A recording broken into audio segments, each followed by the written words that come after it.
Father, Joe Petito. After Joe speaks, he's not going to take any questions. Chief Garrison will take a few questions, and we'll do the best we can on that. So, Chief Todd Garrison, thank you. Thank you all for being here. My name is Todd Garrison. I am the Chief of Police of the City of Northport. Today we're here to talk about Gabby. Gabby was a resident of, or is a resident of Northport. And Northport is a close-knit community where what happens is felt by all. We are here today to provide an update to Gabby Petito, who was reported missing on September 11th, 2001. In June of 2021, Gabby and her fiance embarked on a cross-country trip with plans to travel across the West Coast and visit state national parks in the western United States. They were traveling in Gabby's 2012 white Ford van and documented their journey on YouTube and social media. We have a picture of the white Ford van that they were traveling in. She maintained regular contact with her family members during her travels. However, that communication abruptly stopped around the end of August. Gabby is a vibrant 22-year-old with a love for life and adventure. She's a daughter, a sister, and a granddaughter.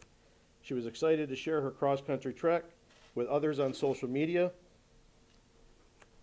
and with her family.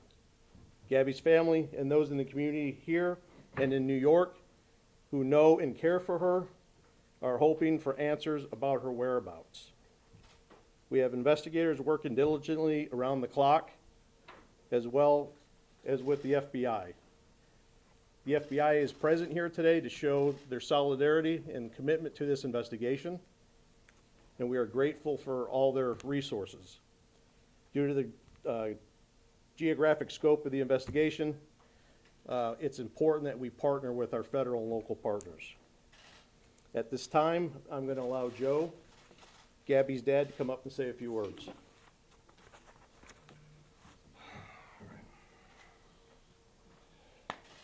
All right, what I need from everybody here is help, because the goal is still not met, and that goal is to bring Gabby home safe, all right? And I'm asking for help from everyone here. I'm asking for help everyone at home. I'm asking for help from the parents of Brian, and I'm asking for help of the family members and friends of the Laundrie family as well. You know, there is a tip line that you can call anonymously. Whatever you can do to make sure my daughter comes home, I'm asking for that help. There's nothing else that matters to me now. This girl right here, this is what matters. That is it. Anything else, it comes second to this. Thank you. Thank you, Joe. Our focus is to finding Gabby, and we are pleading with people out there to give us information, point us in the direction that we need to be, and help us find Gabby. Gabby and her family deserve that.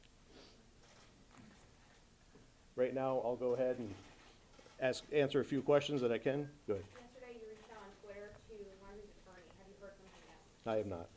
Is there any criminality suspected in the case, or is this just a missing person? Right now, we are investigating a missing person case. So no criminality suspected? None at this time. Right now, it's a missing person case. Chief, how frustrating is it knowing that the family lives just a short distance away from the police department here? I'm sure your officers have to drive by his house, and to know that he hasn't given you any clues. Well, we share the frustration with the world right now. So, you know, 2 people went on a trip, 1 person returned, and that person that returned isn't providing us any information. Chief, can you bring Brian Laundrie in for hindering the investigation or for stealing Gabby's car? Right now, no. Have you guys learned anything from the van or from the phones at all? Right now, we're still analyzing all that data, which takes time to forensically analyze all that. Is the body cam video out of Moab, is that offering any sort of insight into maybe what potentially happened? Are you using that as part of your investigation? We look at everything that's coming in.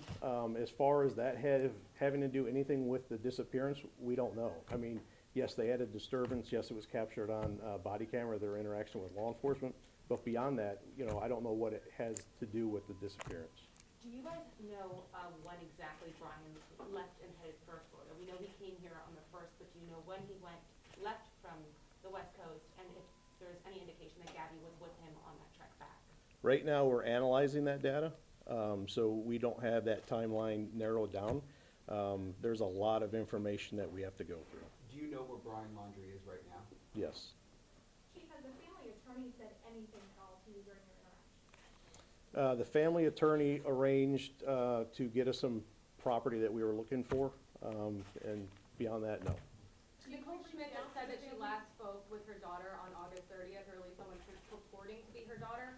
Has any forensics been done on her phone? Have the phone records been requested? Have they been provided?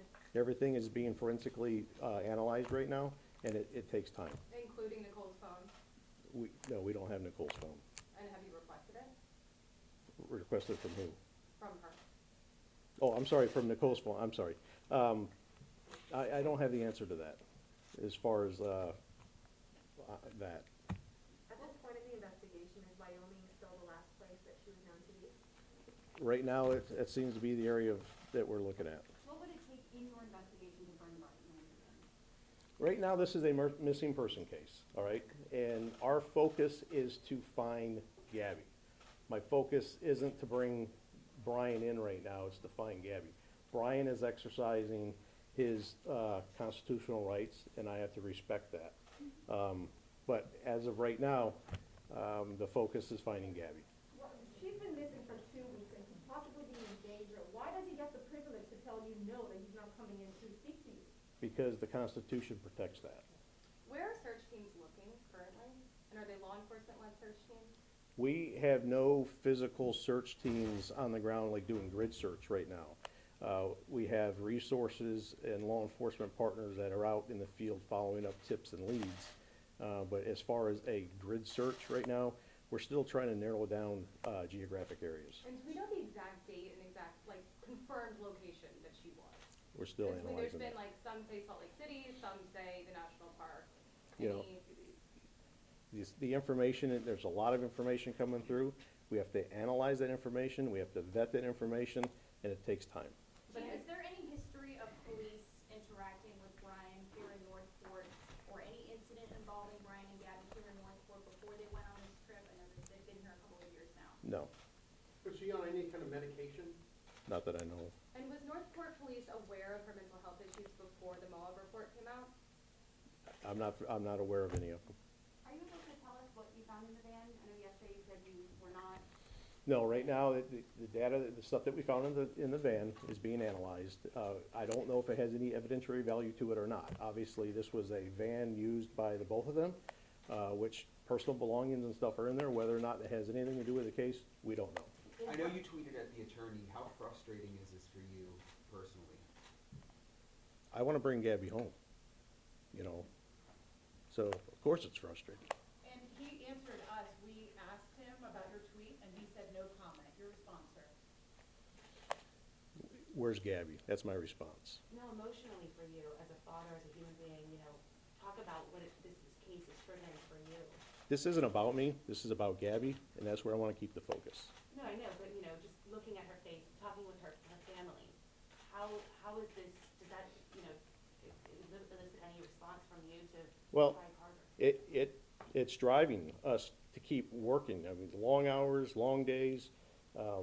It gives us the momentum to keep going forward.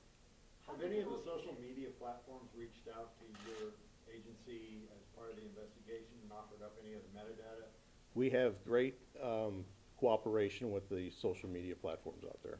How difficult is it, as you guys are here, she possibly went missing over there, geographically speaking, how difficult is that for the investigation? We have partners federally and locally that we can reach out and touch. One of the reasons of asking the assistance of the FBI to come in is they have a long-reaching arm. So I'm confident with what we're doing here and the tips and the information that's being funneled out west. I'm confident that system is moving effectively. Two more questions. The Petito family said yesterday that what happened in Wyoming happened. It indicates that they know that something did occur in Wyoming and that there's information that we're not aware of or that's not being given to us and maybe being withheld from you. Do you know what happened in Wyoming? Do you know what they meant? The fact of the matter is, Gabby is missing. And I think that that's what they're referring to. Of course, but we Gabby's all, missing. this is a huge investigation, you have internet press from all across the country here, and if there's something that's part of the story that's not being told, I think, you know, the public has a duty to understand that. You're looking into something that's not there. I think what the family's position on it was, she went missing. The last area was out in Wyoming, so she's not here, so where is she? So Utah police aren't ruling out, it's really tough to talk about, but they're not ruling out any connection to possible homicide that happened there as well. Have you guys looked into that? Is there anything you can tell us in relation to that? We have communication going back and forth with Grand County Sheriff's Office. We provided them with whatever information we could. They don't have any suspect information right now, so you would have to refer that to them, but they told us that they're looking at everything at this point. Kim, one last question. It's still a missing person case at this point in time, but is there any evidence suggesting that a crime may have occurred between the two of them? Right now, no. Right now, all we have is the missing person investigation on that. Okay. Really simple question. You said you knew where Brian is. Is he at his parents' house? All I'm gonna say is I know where Brian's at. All right, Thank you, guys. everyone. You can certainly follow up with us, me. You all seem to have my phone, so call and we'll answer any follow-up questions. Thank you.